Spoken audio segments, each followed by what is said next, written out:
Starbucks in University Way will close its doors next month. The announcement comes just weeks after the end of a 3-month strike at that location. The shop's last day will be April 5th. A manager at the University Way shop says that the strike ended because workers couldn't afford to continue without pay. Employees say they were not given a specific reason for the closure and that Starbucks told the location workers that they would not be able to transfer to different locations. The union for Starbucks workers is criticizing the store closure, saying, quote, Starbucks continues to fail its hometown. After laying off thousands of corporate employees, opening a new office in Nashville, and closing its flagship store, CEO Brian Nichol is yet again upending lives of employees and disrupting customers with no notice or justification. Fox 13 reached out to Starbucks for its side of the story. Once we get the company's response, we'll bring it to you here on Fox 13.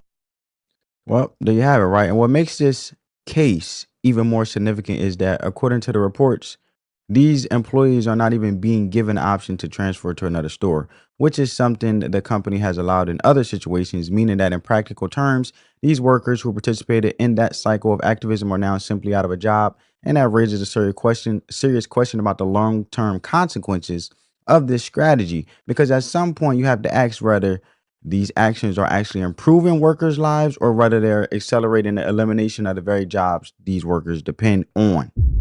And that's the mic drop for you right there. Now, when we look at this article here, a Starbucks on the Ave to close permanently April 5th.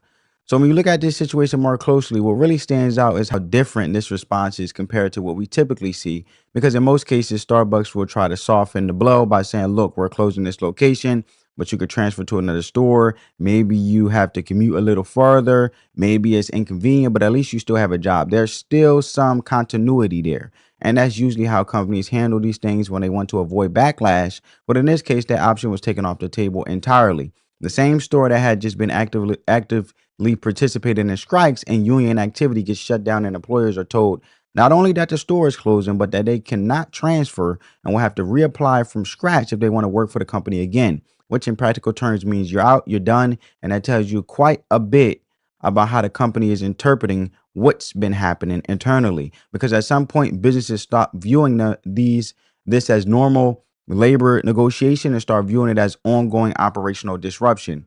And that cannot sustainably be managed, right? That sustainability can't be managed.